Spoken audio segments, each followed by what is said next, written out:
आखिरकार हम वक्त निकाल कर आपके पास आ ही गए। कितना मशरूफ रहती हैं आपकी, आपके पास हमारे लिए जरा सा भी वक्त नहीं। अरे इतने समय से आपके सामने तो थे, खाना बनाया, सबको परोसा। आप अच्छी तरह जानती हैं हम किस बारे में बात कर रहे हैं। देखिए बहुत शोर है यहाँ, हम चाहेंगे कि तन्हाई में आपके साथ कुछ पल बिताएं। नहीं शहंशाह, हमारे पाँव बहुत दुख रहे हैं। ठीक है चलिए फिर शतरंज की एक बाजी हो जाए, कम से कम उस बहाने हम आपकी खूबसूरती निहार पाएंगे। रुकैया बेगम, शतरंज खेलना चाहते हैं शहंशाह, आपसे बेहतर कौन खेल सकता है, आइए ना। जी जरूर।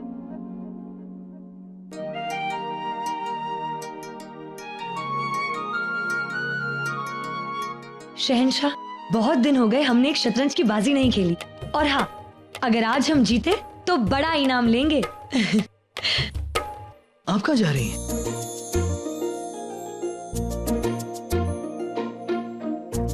शहंशाह, वो भोजन करने के बाद आलस आ रहा है, सोचते हैं अम्मी जान के साथ थोड़ी चहलकदमी कर आ जाते हैं। लेकिन अभी आपने कहा। चलते हैं। चलिए शुरू करें।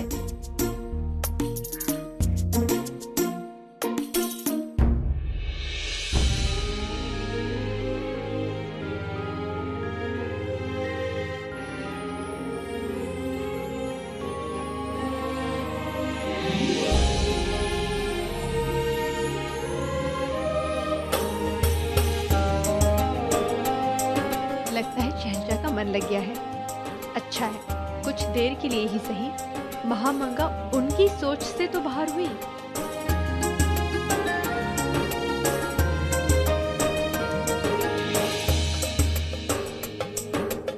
अब हमें ढूंढ रही हैं? हाँ, नहीं नहीं तो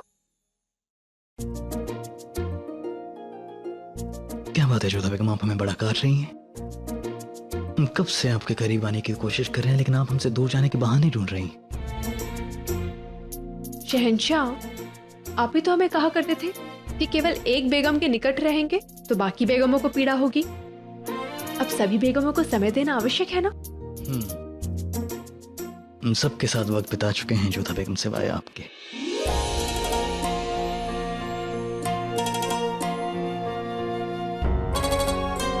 अरे नहीं, सलीमा बेगम की लिखी कविताएं सुनी आपने? तुरंत जाकर सुनिए, बहुत ही अच्छे भाव हैं। अब हमें समझ में आ गया है आप क्या कर रही हैं। हमने जो आपसे दूर जाने का नाटक किया था, उस बात का आप हमसे बदला ले रही हैं। ठीक है, कोई बात नहीं, हम भी इन सब बातों के गिन गिन के बदले लेंगे आपसे।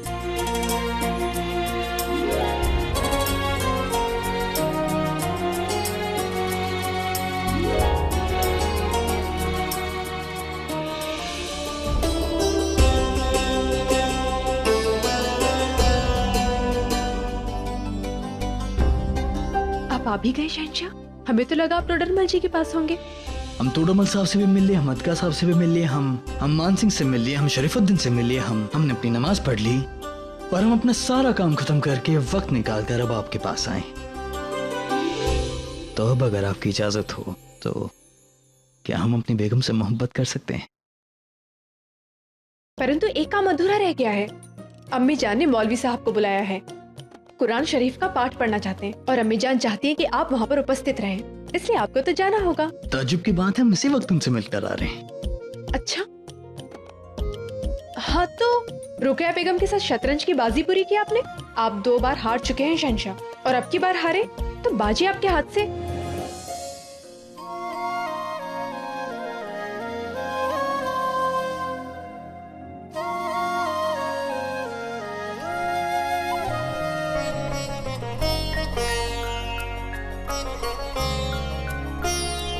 अब हम समझ गए हैं कि आप क्या कर रही हैं। हम क्या कर रहे हैं? आप हमें सता रही हैं जोधा बेगम, जबकि वो काम हमारा है।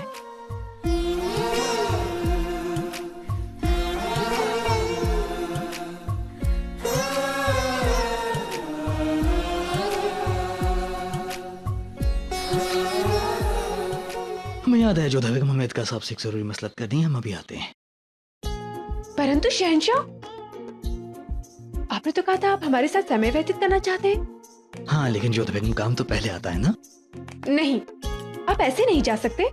जाना होगा जोधा बेगम, आपको भी शायद पूजा वूजा करनी होगी। नहीं शहंशाह, पूजा तो हम कर चुके हैं। अच्छा, तो फिर शायद प्रसाद बांटना होगा आपको। नहीं शहंशाह, हमें आपके साथ रहना है। कमाल की बात है ना जोधा बेगम, जब हमें आपके साथ वक्त बिताना है तब आप हमें हजारों काम गिना देती हैं, और फिर जब हमें काम करना है तब आप हमारे साथ वक्त बिताना चाहती हैं। रहीम बिल्कुल ठीक कहते हैं जोधा बेगम। क्या कहते हैं रहीम? कि औरतों को समझ पाना बहुत मुश्किल है। वैसे यदि प्रयास किया जाए तो इतना कठिन भी नहीं होता है।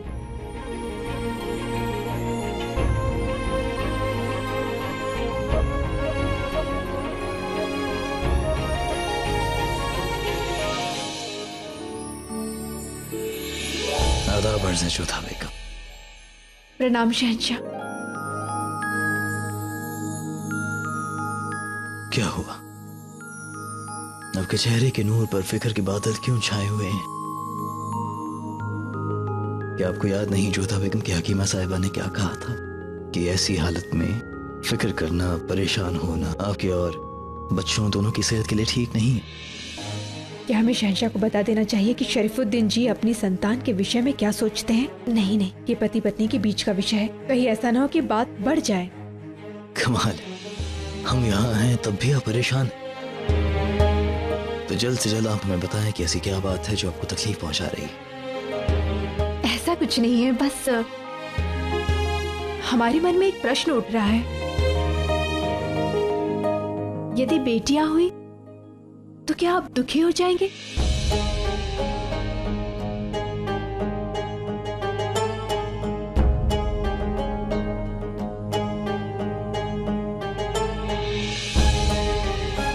मैं समझ में नहीं आ रहा है कि आप ऐसा सवाल हमसे पूछ भी कैसे सकती हैं। ऐसा सवाल करके आपने हमें बहुत तकलीफ पहुंचाई है जोधा बेगम। क्या लगता है आपको कि हमें बेटियां पसंद नहीं होंगी? अरे बेटियां तो खुदा की नेमत होती हैं जोधा बेगम। क्या आप, सलीमा बेगम, रुकैया बेगम, अम्मी जान किसी की बेटियां नहीं हैं? हमें तो बहुत खुशी होगी कि अगर हमारी बेटियां हुई तो हमने तो उनके नाम भी सोच लिए हैं। अगर हमारी बेटियां हुई तो हम एक का नाम रजिया और एक का नाम राधा रखेंगे। बताइए कैसे लगे आपको ये नाम? लेकिन उससे पहले सवाल का जवाब दीजिए कि ऐसा वाहियात सवाल आपके जहन में कैसे आया? वो हमें लगा कि हो सकता है आपको बेटे चाहिए ताकि आपके उत्तराधिकारी बन सके, वंश को आगे बढ़ा सके। और किसने कहा आपको कि हमारी बेटियां ऐसा नहीं कर सकती हैं? और क्या आपको याद नहीं कि हमारे मरहूम अब्बा हुजूर ने निगार आपा के नाम दिल्ली का तख्त सौंपा हुआ है? जोधा बेगम, कोई फर्क नहीं पड़ता कि अगर हमारे बेटे हों या बेटियां हों, आखिरकार उनमें खून एक मुगल और एक राजवंशी का ही होगा। फिर हम शहंशाह होंगे, हम तय करेंगे कि उनके मुस्तकबिल में क्या होगा। अगर हमारी बेटियां भी हुई तो वो हम होंगे जो उन्हें ये तख्त और ये सल्तनत सौंपेंगे और इसकी हुकूमत उनके हाथों में होगी। खैर, हमने तो आपको बता दिया कि अगर हमारी बेटियां हुई तो हम उनके नाम क्या रखेंगे। आप हमें बताएं कि आप हमारे बच्चों के क्या नाम रखना चाहती हैं। हमारे ख्याल से बेहतर ये होगा एक बच्चे का नाम हम रख लें, एक बच्चे का नाम हम रख लेते हैं, है ना? नहीं, हम ऐसा नहीं करेंगे।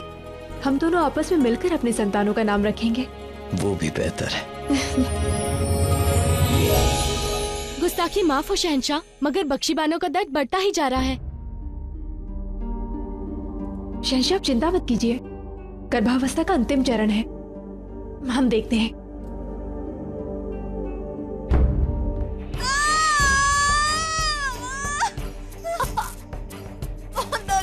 हम आ गए, तुम लोग जाओ, हाकिमा को बुला कर लाओ। फिक्र मत करो, मुझे लगता है वक्त आ गया है, वक्त आ गया है जब हमारा वारिस, हमारा बेटा इस दुनिया में आएगा। और अगर बेटी हुई तो बताइए ना, अगर हमें एक लड़की हुई तो क्या आप हमें छोड़ देंगे? खामोश,